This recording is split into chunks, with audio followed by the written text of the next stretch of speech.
Muy buenos días a todos. Hoy vamos a hablar de un tema llamado las teorías de la dependencia. Es una teoría que ha sido una de las pocas teorías a nivel internacional que nace básicamente en América Latina. ¿En qué contexto histórico nace? Primero es un momento en que van decayendo potencias imperialistas importantes, básicamente europeas, en este caso Inglaterra. Estamos hablando de los fines del siglo XIX, ¿no? La formación, por otro lado, de nuevos estados nacionales en Asia y África es la época en que van naciendo, apareciendo o, si quieren, independizándose naciones en Asia y en África. Fin de la Segunda Guerra Mundial, 1945 básicamente. Y algo que es importante es la consolidación de Estados Unidos de América como la nueva potencia hegemónica mundial después de la Segunda Guerra Mundial, ¿no? Pero por otro lado, el fortalecimiento del bloque soviético, es decir, lo que se llamó la Unión de Repúblicas Socialistas Soviéticas, que había avanzado hasta lo que es ahora la Europa del Norte. Varios de esos países ya están independizados de lo que era la URSS, la Unión Soviética. Sin embargo, los soviéticos habían llegado incluso a apoderarse la mitad de Alemania en ese tiempo, ¿no? Y bueno, como consecuencia también aparece qué sé yo, la llamada Guerra Fría. ¿Qué quiere decir la Guerra Fría? Es una guerra de baja intensidad, es decir, la guerra en qué, entre países occidentales con países del bloque soviético, ¿no? Básicamente siempre por lograr la hegemonía a nivel mundial. En esa época también se han creado instituciones fundamentales de las cuales hemos hablado muchas veces, instituciones como por ejemplo las Naciones Unidas, la Organización de Naciones Unidas, el Fondo Monetario Internacional, el Banco Mundial, etcétera, etcétera, ¿no? Asimismo, se articulan y nacen lo que podríamos llamar las burguesías nacionales, dependientes indudablemente al capital internacional o articuladas al capital internacional. Es el caso de Bolivia, por ejemplo, ¿no? Después de la Segunda Guerra Mundial nace lo que se llama las burguesías nacionales, incluso establecido exprofesamente por lo que diríamos nosotros el gobierno del MNR, el primer gobierno del MNR, ¿no? Su idea fundamental era principalmente el nacimiento de una burguesía nacional. ¿Qué otros antecedentes existen antes de hablar sobre el tema? ¿Qué antecedentes existieron para responder a la pregunta clave, ¿no? En realidad, todas estas teorías nacen con una pregunta clave. ¿Por qué América Latina es una región subdesarrollada? Ahora en vías de desarrollo, cualquier otro adjetivo que se le ponga, pero estamos hablando de una América Latina distinta a los países desarrollados. ¿Por qué?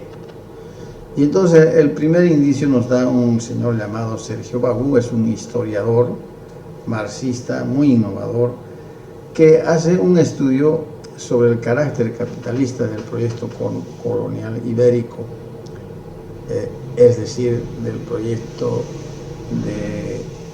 europeo, ¿no?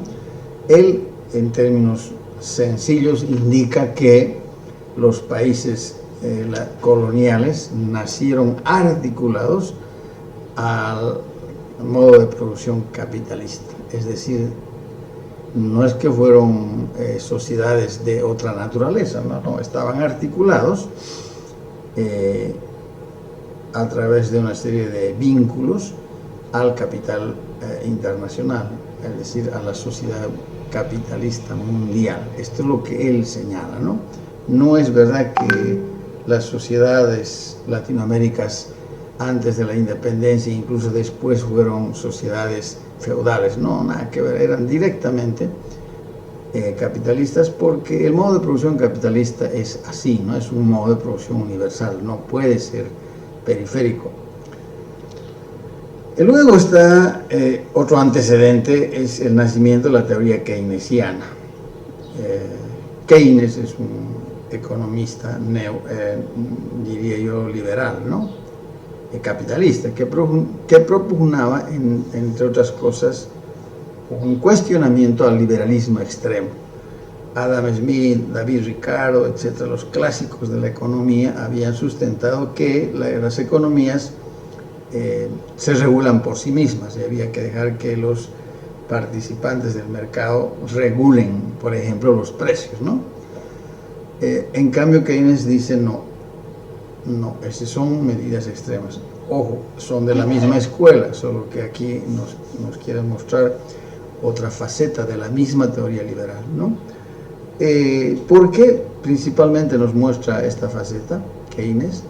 Porque hay que decirlo con toda claridad, después de la Segunda Guerra Mundial los países habían quedado en miseria, sobre todo europeos, ¿no? Y Estados Unidos también, porque hizo un gasto excepcional en la Segunda Guerra Mundial, por lo tanto estaban en una situación muy, muy delicada, ¿no? Entonces dice Keynes, ¿qué hacemos para resolver este problema fundamental que aparece con el tema de la Segunda Guerra Mundial? ¿Qué hacemos? Dice, el Estado tiene que intervenir en la economía y tiene que regular a través de la imposición de tasas de interés al capital, por un lado, ¿eh? Entonces dice, no, el capital no puede hacer lo que le da la gana, es decir, la burguesía, ¿no? La gente que invierte, el empresariado, digamos, de los grandes, no de los chicos, de los más grandes, ¿no? No puede solamente mirar de palco la crisis económica que hay en el mundo, entonces tiene que invertir, se le tiene que gravar tasas de interés, es decir, tienen que pagar más impuestos. Eso va a, recuperar la economía. Por otro lado, dice que hay que fortalecer a la fuerza de trabajo en su mejoramiento salarial, es decir, debido a esta crisis económica, los que más pagan el pato son los obreros. ¿Por qué? Porque a ellos lo mínimo que pasa es estancarles su sueldo, o en algunos casos decirles que les rebajan el sueldo, y si no quieren trabajar, entonces son despedidos, ¿no? Entonces, él dice, no, lo que se debe hacer más bien es fortalecer su mejoramiento salarial. Es decir, esto es lo más interesante de Keynes, debemos generar demanda interna desde el Estado. ¿Qué quiere decir eso? Quiere decir que si uno le da a la fuerza de trabajo mayores recursos, entonces va a demandar mayores mercancías, mayores productos, ¿no? Más pan, más azúcar, más arroz, más de todo. Eso es generar demanda interna. Por lo tanto, la empresa va a empezar a producir más, ¿eh? Esta era la teoría fundamental de Keynes, ¿eh? Que no tiene nada que ver con la teoría liberal que dice que dejen que el mercado se regule por sí sola. No, dice, el Estado tiene que intervenir para regular la economía. Después, en los años 50, un economista liberal norteamericano, Rob Top, indicaba, el desarrollo y subdesarrollo son etapas del desarrollo. Él decía, pues no, todos hemos pasado por el subdesarrollo.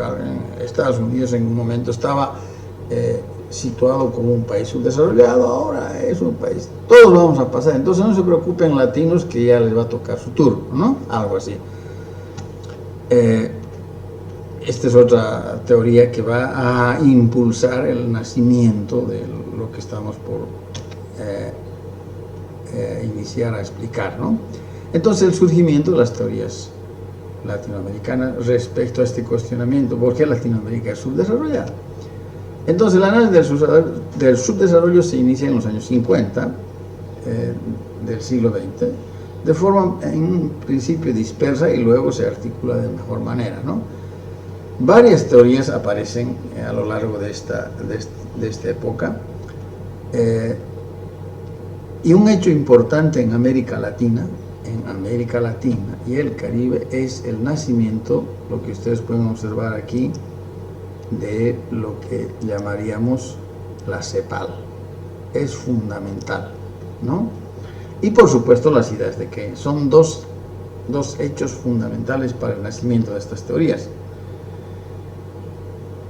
Entonces, estas teorías que explican el subdesarrollo, establecen el subdesarrollo de América Latina y el Caribe, establecen dos teorías claramente diferenciadas, es decir, dos enfoques.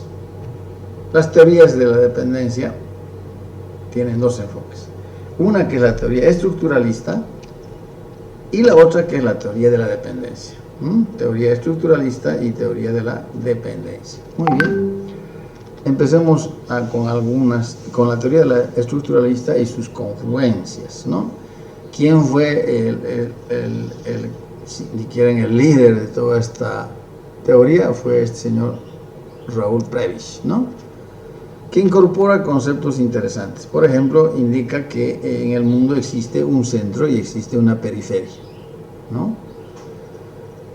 Hay un centro que es los países desarrollados, Europa y Estados Unidos, y América Latina sería la periferia. América Latina, la periferia.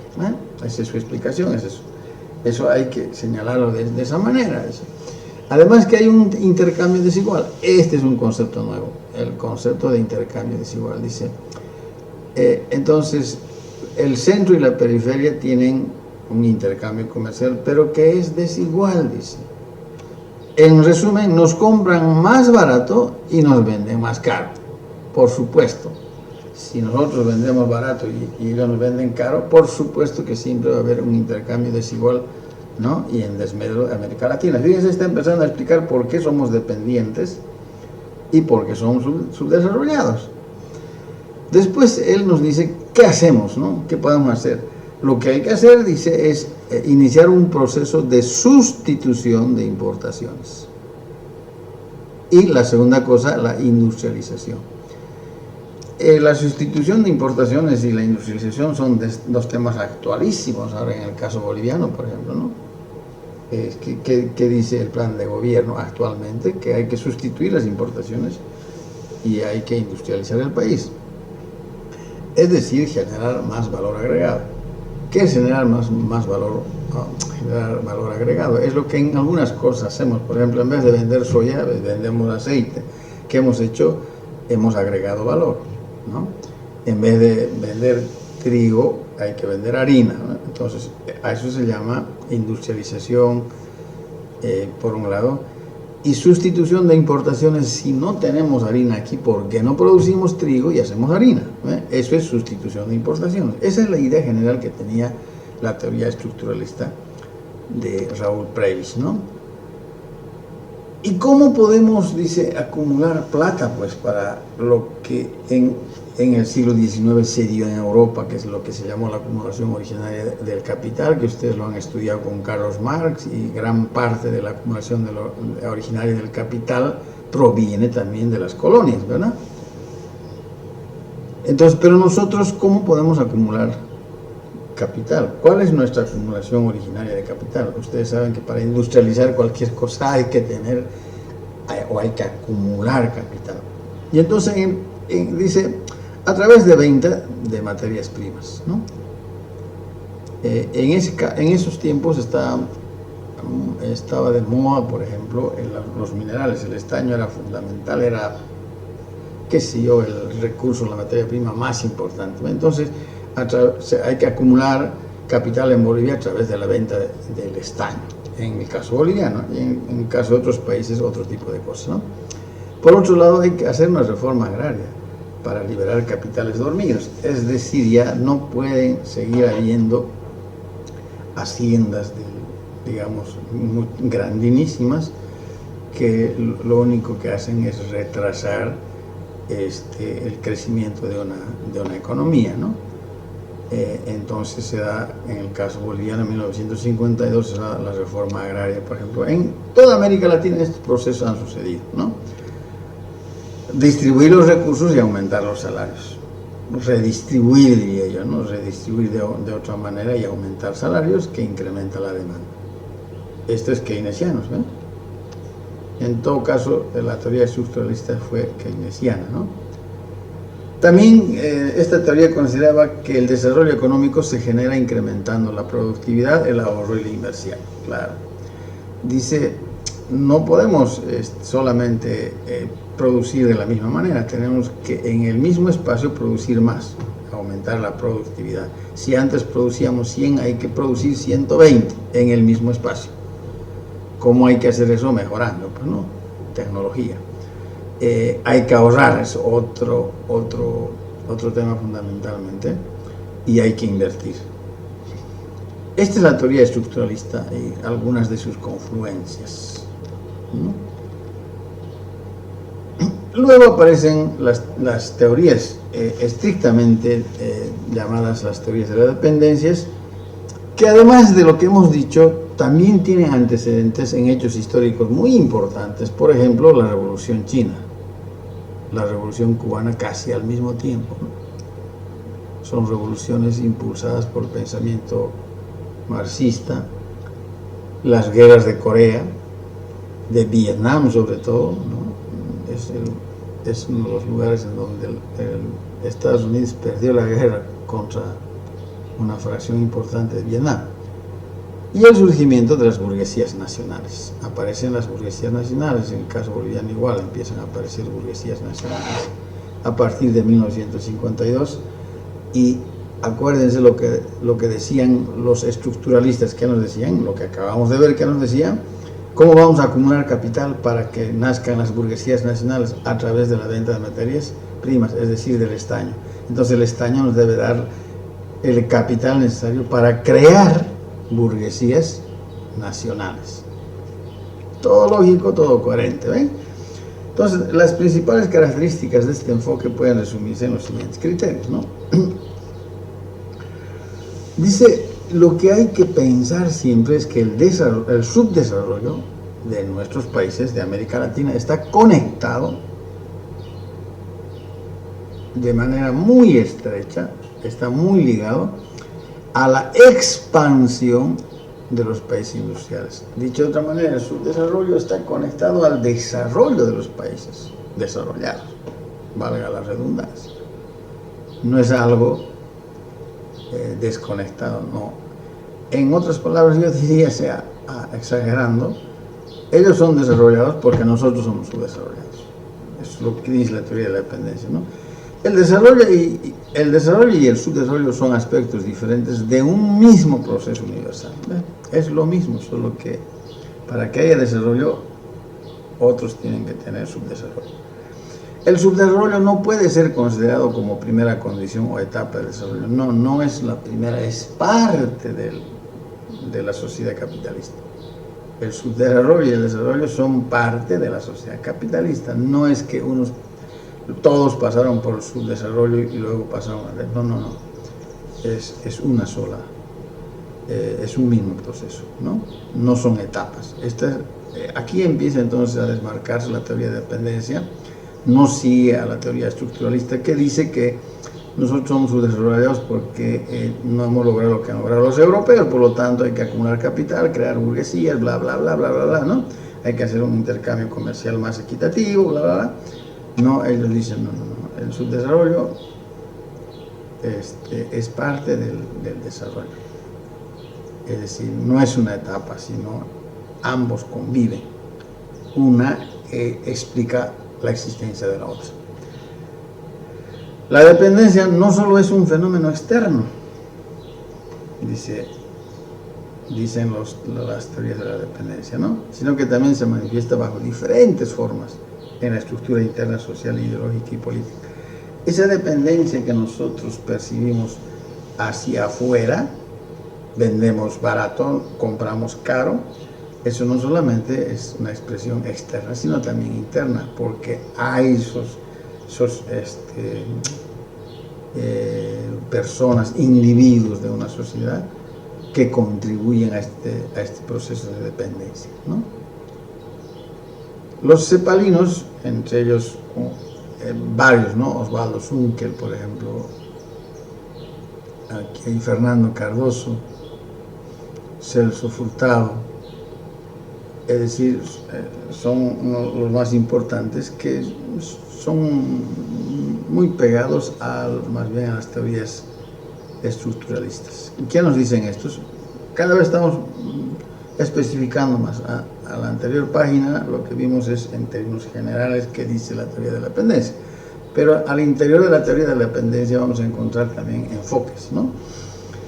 Entonces, el subdesarrollo de América Latina, dice, es producto de la interacción de dos factores, externos e internos.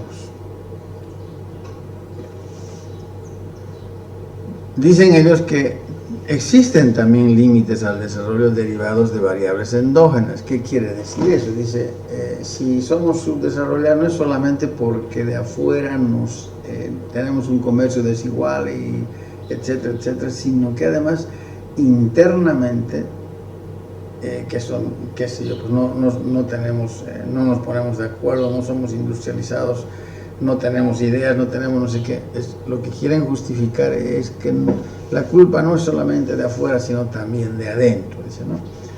Eso es lo que consideran ellos en su visión. Y su planteamiento más importante fue la sustitución de importaciones, que es correcto, creo, para todos, ¿no? Es decir, hay que dejar de, como compramos caro de afuera, entonces lo que hay que hacer es producirlo aquí y no comprar de afuera. Algo así, ¿eh? Ahora viene el segundo enfoque, que es el enfoque neomarxista. Hay muchísimos, ahí lo van a leer ustedes con calma en el texto también. Teotonio dos Santos, Rui Mauro Marini, Vania Bambira, etc. Hay varios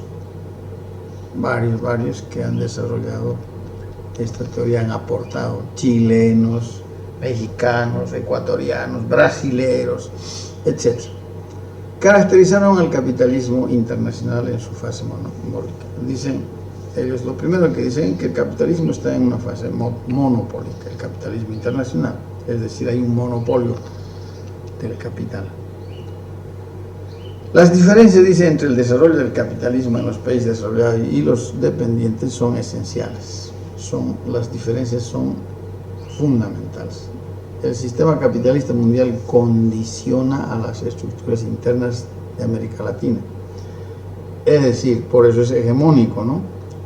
Porque impone una serie de condiciones estructurales a las sociedades de América Latina y el Caribe. Por ejemplo, a nosotros, no, pero si no queremos, no nos rebelamos. Sí, pues, ¿cómo? Por ejemplo, nos delegaron de añadas, desde hace muchos años atrás, nos relegaron a ser productores de materias primas, particularmente de primero la plata y luego el estaño. ¿Ve?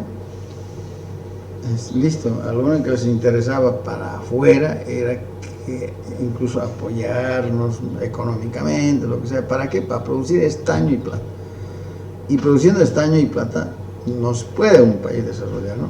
¿Por qué? Porque nos relegaron a productores de materias primas, nada más.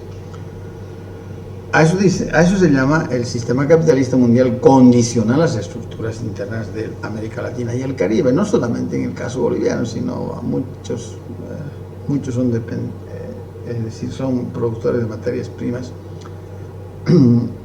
por ejemplo, de hidrocarburos en la actualidad, ¿no?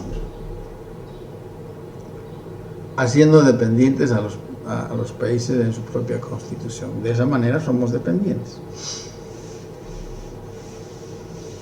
En el sistema capitalista, diré, la dependencia se reproduce cada vez a mayor escala.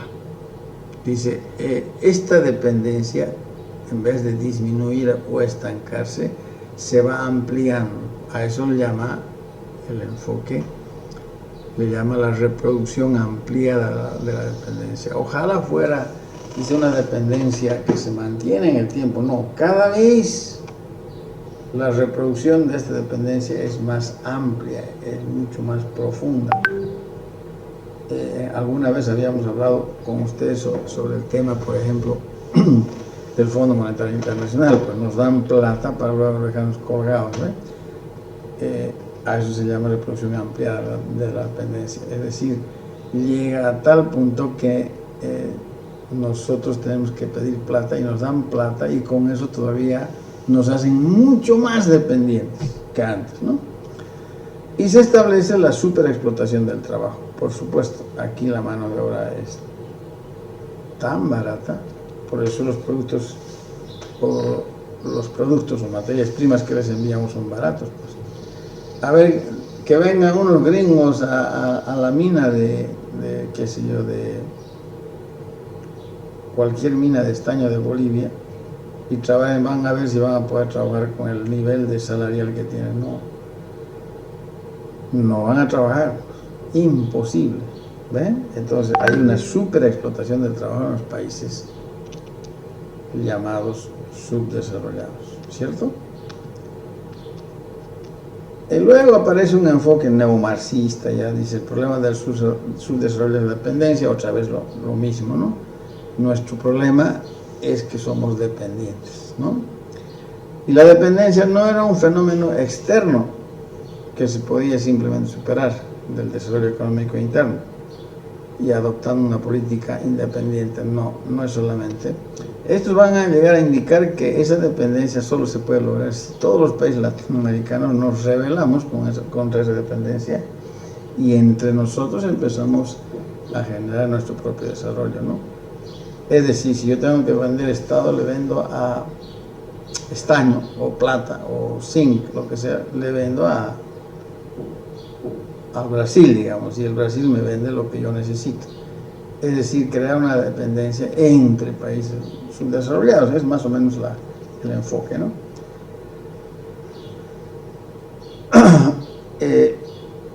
Entonces la dependencia, nuevamente reiteran, genera mayor dependencia y mayor, sobre todo mayor desigualdad, ¿no? También este enfoque neomarxista dice, no solamente es un problema de intercambio desigual, no solamente que intercambiamos desigual los productos, sino que hay una superexplotación de la fuerza de trabajo, como ya les he explicado, ¿no? Por supuesto. ¿Por qué el precio de los hidrocarburos o el precio de los minerales es tan barato o lo vendemos tan barato? Porque nuestra fuerza de trabajo es súper explotada. Les vuelvo a poner el ejemplo. A ver si algún americano, obrero americano o europeo quisiera venir a trabajar a las minas de Bolivia con el sueldo que tienen. Imposible, ¿ven? A eso se llama superexplotación. Es decir, no solamente son explotados, sino están explotados más allá de lo que son explotados normalmente en el mundo los obreros.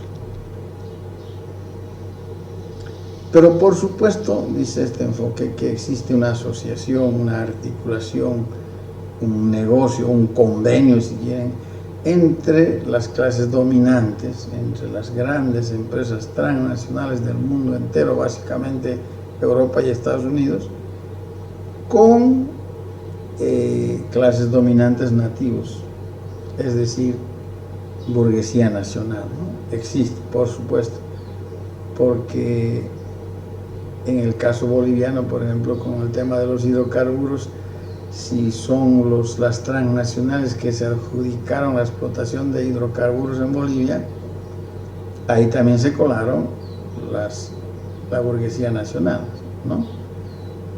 Es decir, ella hizo posible que existan estos convenios de explotación de los hidrocarburos. Ella, ¿a través de qué?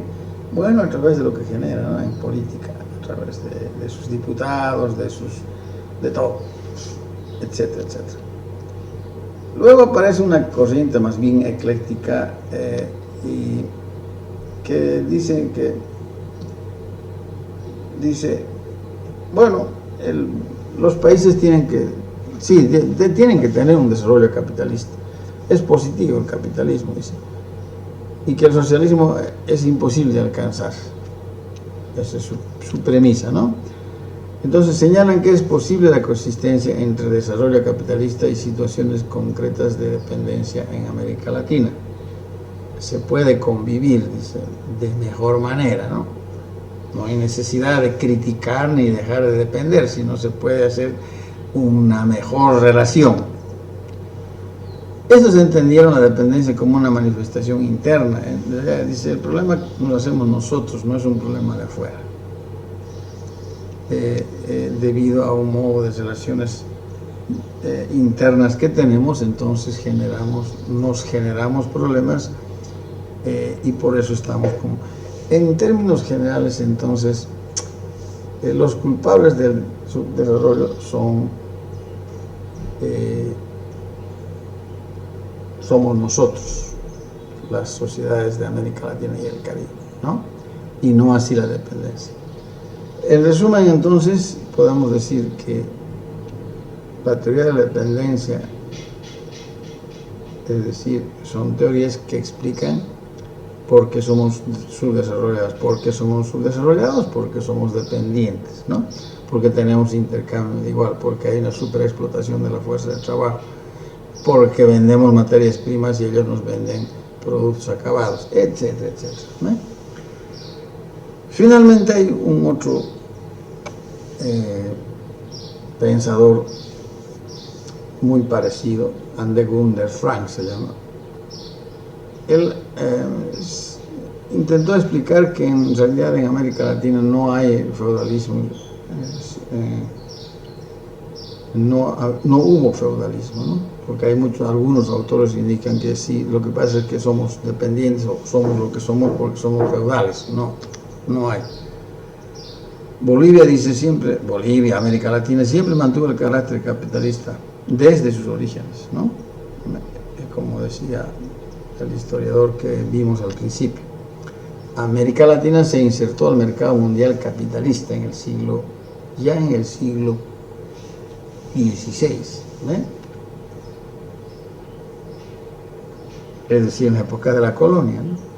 América Latina se inserta en el periodo de expansión del capitalismo comercial europeo. Es lo que acabamos de decir, en eso es muy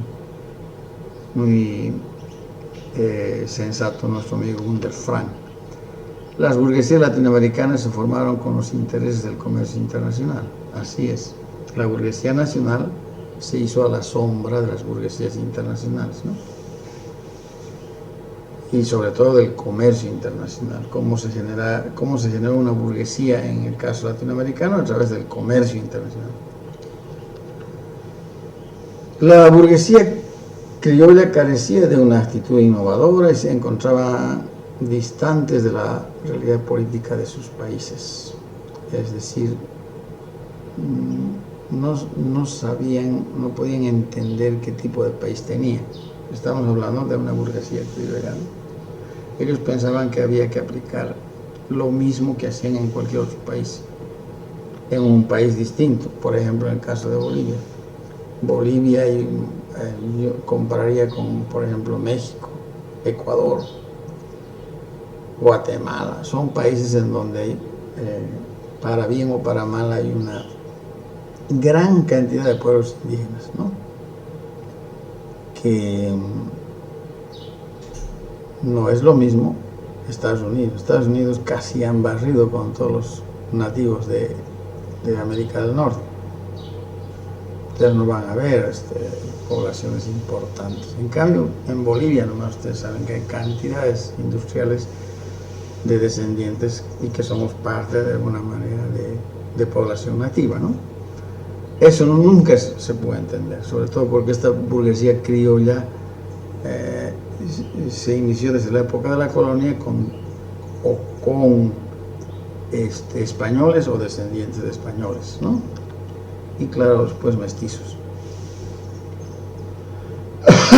La dependencia es una cuestión de satelización. Es decir, veía el subdesarrollo como un estadio atrasado y anterior al capitalismo. Él sí ve que el subdesarrollo es una etapa anterior al capitalismo, no en realidad a los países desarrollados. El subdesarrollo es una etapa anterior al capitalismo, pero Sudamérica, América Latina y el Caribe son parte del capitalismo mundial, ¿no? Eso es todo y muchas gracias.